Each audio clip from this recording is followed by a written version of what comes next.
మంచు మోహన్ బాబు కుటుంబంలో గొడవలు వీధిన పడ్డాయి. ప్రాణాలకు ముప్పుందని మంచు మనోజ్ మోహన్ బాబు వేరువేరుగా పోలీసులకు ఫిర్యాదు చేశారు. మంచు మోహన్ బాబు కుటుంబం గొడవల్లో రోజుకో ట్విస్ట్ చోటు చేసుకుంది. తొలుత గొడవలే లేవని ప్రకటించిన మోహన్ బాబు కొన్ని గంటలకే తన ప్రాణాలకు ముప్పుందని రాచకొండ సిపి సుధీర్ బాబుకు ఫిర్యాదు చేయడం కలకలం రేపింది.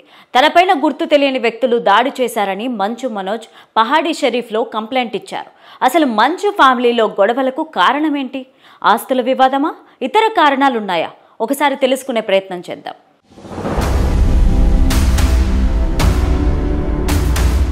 మనోజ్ బుద్ధి లేకుండా వాడి స్టాఫ్ ఎవరో 100కు ఫోన్ చేయడం, ఇంట్లో విషయం ఇంట్లో జరుగుతుంది, ఇంట్లో మాట్లాడుకోవాలి, చేసుకోవాలి.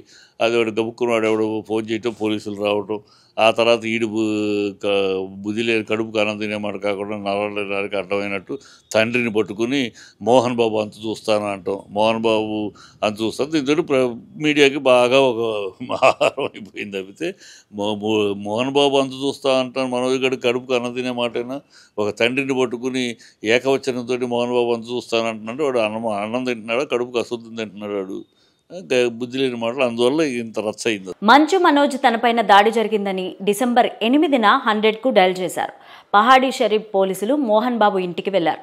కుటుంబ సమస్యలని తామే పరిష్కరించుకుంటామని చెప్పడంతో పోలీసులు వెనుదిరిగినట్టు మీడియాలో కథనాలు వచ్చాయి. అదే సమయంలో తన కుటుంబంలో ఎలాంటి గొడవలు జరగలేదని మోహన్ బాబు టీం మీడియాకు ప్రకటన విడుదల చేసింది. అసత్యాలు ప్రసారం చేయొద్దని కూడా కోరారు. అంతా సర్దుకుంటుందని భావించిన తరుణంలో మనోజ్ ఆసుపత్రిలో చికిత్సకు వెళ్లడంతో సీన్ మారింది. వైద్యులు నిర్వహించిన పరీక్షల్లో మనోజ్ శరీరం పైన స్వల్పంగా గాయాలైనట్టు తేలిందని సమాచారం.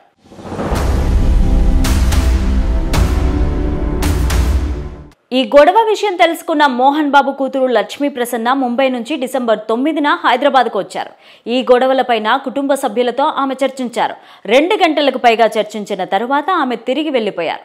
ఈ గొడవల నేపథ్యంలో మనోజ్, విష్ణు వర్గాలు వేరువేరుగా బౌన్సర్లను జల్పల్లి వద్ద ఉంటున్న తమ నివాసానికి రప్పించారు.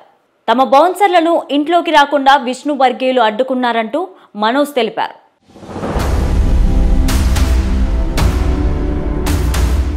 తనపైన గుర్తు తెలియని వ్యక్తులు దాడి చేశారని మంచు మనోజ్ పహాడీ షరీఫ్ పోలీసులకు డిసెంబర్ 9న సాయంత్రం ఫిర్యాదు చేశారు. తనతో పాటు తన భార్య మౌనికకు ప్రాణభయం ఉందని ఆయన ఈ ఫిర్యాదులో పేర్కొన్నారు. నేను ఆస్తి కోసమో డబ్బు కోసమో ఈ పోరాటం చేయట్లేదు. ఎందుకంటే ఇది పోరాటం కూడా కాదు, ఇది ఆత్మగౌరవానికి సంబంధించింది, నా భార్య పిల్లల సేఫ్టీకి సంబంధించింది. ఇది నాతో ఒక మగాడిగా నాతో డైరెక్ట్గా వచ్చి నాతో ఏం చేసినా పర్వాలేదు. నా భార్య పేరు ఇంక్లూడ్ చేయడం, నన్ను తొక్కేదానికి, నా 7 నెలల పాపని ఇంక్లూడ్ చేయడం, నా బిడ్డల ఇంట్లో ఉండగానే అలా బిహేవ్ చేయడం కరెక్ట్ కాదు. ఈ ఫిర్యాదు పోలీసులకు అందిన కొన్ని గంటల్లోనే మోహన్ బాబు రాచకొండ కమిషనరేట్ సుధీర్ బాబుకు ఫిర్యాదు చేశారు. మనోజ్తో తనకు ప్రాణభయం ఉందని ఆ ఫిర్యాదులో చెప్పారు. రక్షణ కల్పించాలని కోరారు. ఈ ఫిర్యాదుల ఆధారంగా 2 కేసులు నమోదు చేసి విచారిస్తున్నారు. హలో అన్నా, ఏమన్నా ఏంటి మనోజ్ తీసుకెళ్ళిపోయారా ఇంటి దగ్గర నుంచి పోలీసులు? వాళ్ళు ఆలోచిస్తున్నారు, బయట తోసేయాలా పర్లేదరా? బయటతో వాడు ఆ మాట అన్న తర్వాత మోహన్ బాబు అంత చూస్తా అన్నాక వాడిని బయటకు తోసేయటమే. వాడు వెళ్ళలా, మనం కంప్లైంట్ ఇచ్చాము, పోలీసు అధికారులు చూస్తున్నారు, ఏం చేయాలా, వాళ్ళు కూడా according to the rules regulations లో వెళ్ళాలిగా. అంతేగా రూల్స్ ప్రకారం వెళ్ళాలిగా.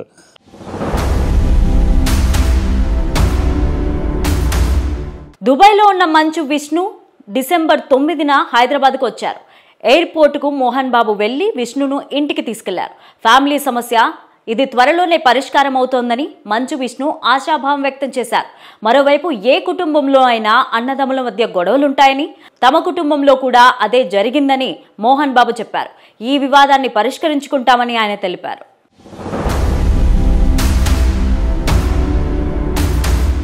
అయితే ఆస్తుల కోసం, డబ్బు కోసం తాను పోరాటం చేయడం లేదని మంచు మనోజ్ చెప్పారు. తనకు తొక్కేసేందుకే తన భార్య పేరును తెర మీదకు తీసుకొస్తున్నారని ఆయన అన్నారు.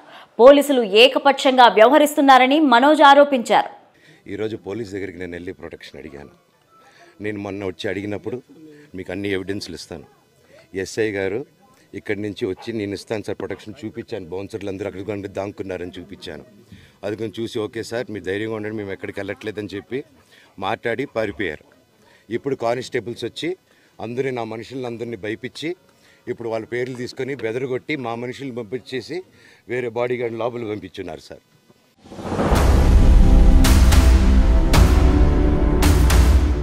మోహన్ బాబు ఇంటి వద్ద మనోజ్ అనుచరులు బౌన్సర్లను విష్ణు బయటకు పంపారు. ఈ సమయంలో ఉద్రిక్తత నెలకొంది. ఇరు వర్గాల మధ్య తోపులాట జరిగింది. తనను బయటకు పంపుతున్నారని బౌన్సర్లు మనోజ్ కు మౌనికకు వీడియో కాల్లో చూపారు.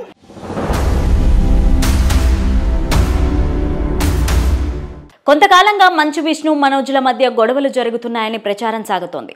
ఏడాది క్రితం విష్ణు మనోజ్ గొడవ పడ్డట్టు మీడియాలో కథనాలు వచ్చాయి. ఆ తర్వాత కూడా వీరిద్దరి మధ్య గ్యాప్ ఉందనే ప్రచారం కూడా సాగింది. మోహన్ బాబు సంస్థల్లో పనిచేస్తున్న సిబ్బందికి మనోజ్ కు మధ్య గొడవలే ఇందుకు కారణమని చెబుతున్నారు. చిత్తూరు జిల్లాలోని మోహన్ బాబు విద్యా సంస్థల్లో ఫీజులు అక్రమంగా వసూళ్లపైన విద్యార్థి సంఘాలకు మద్దతుగా మంచు మనోజ్ సోషల్ మీడియాలో పోస్టు పెట్టడం కుటుంబంలో వివాదాన్ని మరింత పెంచిందంటున్నారు. మరోవైపు మౌనికని మనోజ్ పెళ్లి చేసుకోవడం కూడా ఇష్టం లేదనే ప్రచారం అప్పట్లో సాగింది. తాజాగా జరుగుతున్న గొడవల్లో తన భార్య పేరును తెరపైకి తీసుకురావడంపై మనోజ్ మండిపడుతున్నారు. ఇక మంచు ఫ్యామిలీలో గొడవలు పరిష్కరించేందుకు మధ్యవర్తులు రంగంలోకి దిగారు. ఈ వివాదానికి ఫుల్ స్టాప్ పెట్టే ప్రయత్నాలు కూడా ప్రారంభించారు. పెళ్లికి ముందే మోహన్ బాబు చెప్పాడు, ఈ పెళ్లి పనికిరాదు, మనకి వాళ్ళ యాటిట్యూడ్స్ మన యాటిట్యూడ్స్ సెట్ కావు, వద్దు అన్నాడు. వినలేదు, మూర్ఖత్వంగా చేసుకున్నాడు. ఇప్పుడు అదే కనపడుతుంది. పెళ్లి తర్వాత టోటల్గా మారిపోయాడు. అంటే పెళ్లి తర్వాతే వాళ్ళ ఇంట్లో గొడవలు మొదలయ్యాయి అని చెప్పి అనుకోవచ్చా? 100% అంత పెళ్లికి ముందు వరకు తండ్రి గీతకి ఇస్తే గీత దాటని బిడ్డలే వీళ్ళు.